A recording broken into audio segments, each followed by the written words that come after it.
I'm Football Diehard Senior Editor Bob Harris. It's time for the Week 11 injury, a preview, review, update, and overview. It's something we do here every week. For those of you just catching up or getting ready to set lineups and you haven't been following along all week, consider this the starting point.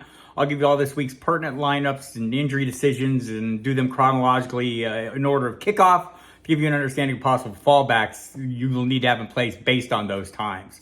As always, I'll remind you I record this early in the afternoon. Today it's about 1:30 p.m. Eastern time, and things will change after I record this. In particular, players will be activated from IR by the 4 p.m. Eastern time deadline. Once you've watched this video, hit the late-breaking news section of the site for possible updates, or hit the FSP staff cheat sheet. It's kind of your one-stop shop for everything and links to all the information you'll need to make decisions for every player in one location. So, with that said, let's get into it. The Falcons, Colts, Patriots, and Saints are on bye this week. Get those people out of your lineups. Also, in case you're just tuning in and just dialing into the week's actions, Joe Burrow suffered a season-ending injury on Thursday Night Football against the Baltimore Ravens. A wrist injury. He is done for the year. Jake Browning will take over at quarterback. Mark Andrews suffered a season-ending ankle injury in the same game. He's done for the year. And Isaiah Likely, Charlie Kolar likely to split the workload there. So watch for that. In addition, Deshaun Watson's season is over. If you missed that, that was announced earlier this week. He'll have shoulder surgery, fractured shoulder, and also had a high ankle sprain. So Dorian Thompson-Robinson takes over as the starter there. So with that out of the way, let's get into the Sunday early games. The early afternoon kickoff window, the Cardinals are at the Texans. Noah Brown's listed as questionable. Aaron Wilson, a local reporter in Houston, pretty accurate guy, says he does not expect him to play. Dameon Pierce has been ruled out. Nico Collins, though, will be back. Tank Dell available. Dalton Schultz available. All the good pieces there. Devin Singletary coming off AFC Player of the Week honors for 150-yard rushing day. They all get a good matchup against the Cardinals. On the other side of the ball, Amari DiMarcado has been ruled out for the Cardinals. Not a huge deal. James Conner is back. So that has been a limiting factor for DiMarcado going forward for sure. Michael Wilson, the rookie wide receiver, showed up on the injury report Friday. He's been dealing with a shoulder injury in recent weeks. He didn't go back on the injury report until Friday with that shoulder injury. He is listed as questionable, so not sure if it's a setback or not. You'll want to watch that heading into kickoff. The Bears are at the Lions. Khalil Herbert is one of those players who's expected to be activated from IR. Again, that's by 4 p.m. Eastern time. Check the late-breaking update section to verify that happened. He's practiced fully this week, so assuming he is activated, he'll be good to go. Deontay Foreman, meanwhile, who's been playing really well in Herbert's absence, is listed as questionable with an ankle injury. He was limited all week, so that's worth watching. Lions, everyone is good to go. The Cowboys are at the Panthers. Cowboys have no injury issues at all. Peyton Hendershot, like the number 3 tight end on that team, could come off IR. We'll see if he's activated. Nobody should be playing him, whether he is or isn't. Same with the Panthers tight ends. Ian Thomas is designated to return from IR. Hayden Hurst, however, has been ruled out of this game with a concussion, so that's worth noting.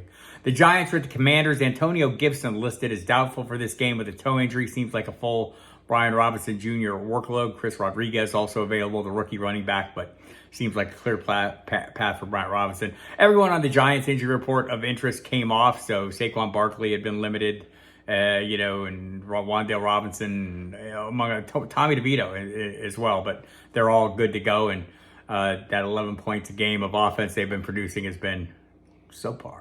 Raiders are at the Dolphins. Devon Achane, another one of the players who should come off IR today. We'll get information on that by 4 p.m. Eastern time. Jordan Schultz from Bleacher Report reported early this week, Thursday, that it would happen. Mike McDaniel said he was optimistic, but said it's not official yet, so we'll find out if it's official. Beyond that, Durham Smythe, the tight end, is listed as questionable with an ankle injury in this game. Braxton Berrios, the wide receiver / return man, also questionable with a hamstring. And Eric Ingold, the fullback, questionable with a foot injury in this game. For the Raiders, everyone's good to go. Steelers are at the Browns. As I mentioned, Deshaun Watson done for the year. Dorian Thompson-Robinson will get the start. Pat Freiermuth is expected to be activated from IR for the Steelers. Again, that will happen by 4 p.m. Eastern time. But it sounds like they might even do it a little early. We'll watch for that. The Chargers with the Packers. Keenan Allen is listed as questionable for this game. Practiced fully the last 2 days, so seems like he's on a good track to return. He hurt his shoulder in the last game.